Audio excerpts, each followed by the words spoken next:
In previous videos, I mentioned that in ancient China, when the emperor married his empress, their wedding ceremony is called the 大婚.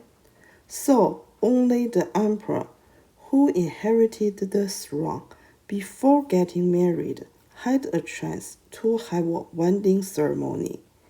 In the Qing dynasty, only Shunzhi, Kangxi, Tongzhi, and Guangxu had wedding ceremonies. Qing's last emperor, Puyi, got married in 1922. At that time, Qing already ended for 10 years. In common people's view, Puyi's wedding ceremony was still luxurious, but compared with other Qing emperors' weddings, Puyi's wedding ceremony was very common. There were no detailed records about the dowry of Shunzhi and Kangxi's empress. All details of the dowry of Tongzhi and Guangxu's empress were recorded in the documents called 大婚典礼红档, which means the records of the emperor's wedding ceremony. In 1889, Guangxu married one wife, Empress Longyu, and two imperial concubines. According to historical documents, the dowry of the empress and the two imperial concubines totally spent over 4 million taels silver. In 1888, the Qing government's revenue was about 22 million taels silver, so it was impossible that the dowry was prepared by imperial women's original families. At the Qing Empress weddings, the royal family prepared dowry for the imperial women. After all items were prepared, those items were stored in the imperial women's original family. Before the wedding ceremony, the emperor sent people to transfer those items to the Forbidden City. According to historical documents, it spent 2 days to transfer Empress Longyu's dowry from her original family to her residential palace in the Forbidden City. Can you guess how many days were used to transfer the dowry of Tongzhi's empress? By the way, Tongzhi's wedding spent 11 million taels silver. The answer is 6 days.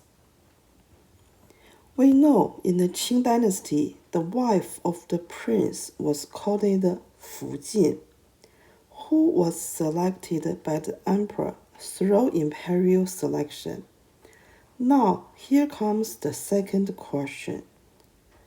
Who did prepare the dowry for Fujin? The answer is Fujin's parents. The prince and his wife's wedding process started from 指婚礼, which was equal to today's engagement. After the father was informed that his daughter was chosen by the emperor to get married to a prince, the first thing this father should do was come into the Forbidden City to appreciate the emperor. Then he should start to prepare the dowry for his daughter. 1 day before the wedding ceremony, the dowry should be transferred to the prince's mansion. Preparing dowry for Fujin was really tricky.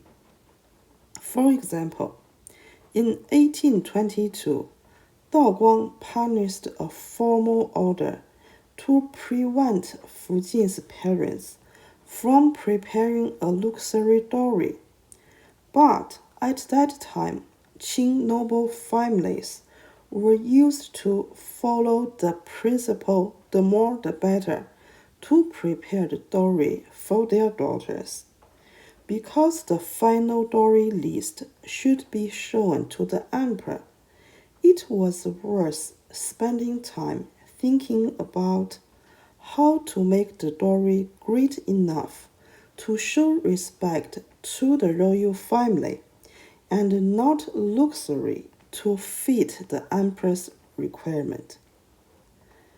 For the princess, the emperor definitely should prepare a dowry for her. Generally, the emperor prepared everything used in daily life for his daughter. The princess' dowry generally included the imperial dress with crown, the daily dress, jewelry, furniture, everyday items, servants, guards, etc. Thank you for watching this video. See you soon.